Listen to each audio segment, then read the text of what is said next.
Jeg synes, det er mobning. Jeg er selvfølgelig imod det. Altså i mit hoved der er det en menneskeret at kunne gå for at være den du er. Fordi vi lever i et samfund, som vi gør, hvor der er plads til, at man kan være den man er, uden at såre andre. Om jeg selv er blevet mobbet? Ja, det er jeg. Jeg blev mobbet gennem hele efterskoleophold, og har da også haft mine men efter det, men jeg kom ud på den anden side og tror selv på, at det har gjort mig til et bedre menneske på sin vis. Om jeg selv har mobbet andre? Jeg tror ikke, man kan undgå det. Helt ærligt. Jeg tror, alle kommer til at såre nogen ubevidst, eller have en anden humor end nogle andre, og på den måde gå imod andre, uden egentlig at vide det.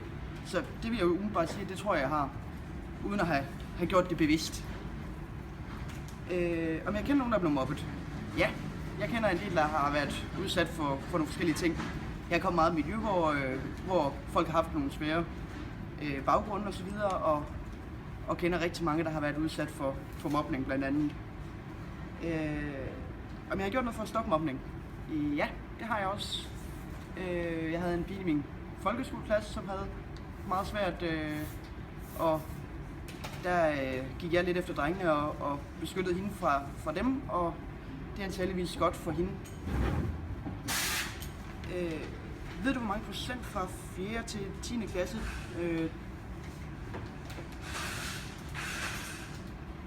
jeg tror, jeg skal ændre det her spørgsmål, men jeg tror, der er udsat for mobning. Altså, hvis jeg skal referere til min tidligere udtalelse, så tror jeg, det er alle. Jeg tror, alle føler sig mobbet på et eller andet tidspunkt, eller føler, at der er nogen, der går efter dem, men mere statistisk set, så vil jeg jo sige omkring 80%.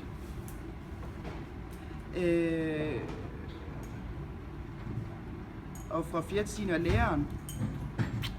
Jeg vil faktisk også sige de fleste, for jeg tror faktisk, at de fleste, jeg føler, at en lærer har været imod dem på en eller anden plan. Måske ikke altid igen med lærerens intentioner, men jeg tror, det er svært at undgå at føle, at nogen er efter en specielt den aldersgruppe, fordi du er meget sårbar over for angreb. Så jeg tror også, det er meget højt.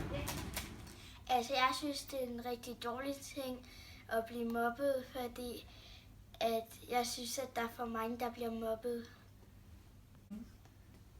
Altså, jeg er ikke blevet mobbet nogensinde. Ej, det har jeg ikke. Ja, der er en på min klasse. Nej. Altså, jeg tror sådan cirka de 10%. Jeg tror, det er sådan cirka igen med de 10%. Synes du er mobning? Det er ikke så godt. Nej, det er en dårlig ting. Ja. Det skal bare stoppe. Er du selv blevet mobbet? Nej. Det er heller ikke. Kender du så nogen, der er blevet mobbet? Ja, det gør jeg. Det gør jeg også, faktisk. Har du selv mobbet andre? Nej, det tror jeg ikke. Har du nogensinde gjort noget for at stoppe mobning? Nej. Jeg tror faktisk heller ikke, jeg har. Det er ikke. Jeg har nok bare ikke rigtig været med til det. Ved du, hvor mange procent fra 4. til 10. klasse, der er udsat for mobning? Hvis det er 10%. Ja, der er omkring 10, ja. Tror jeg. Det er 16. Okay. Tæt på. Ved du, hvor mange, der bliver udsat for mobning af lærere fra 4. til 10. klasse? Det tror jeg ikke, der er så mange, der er.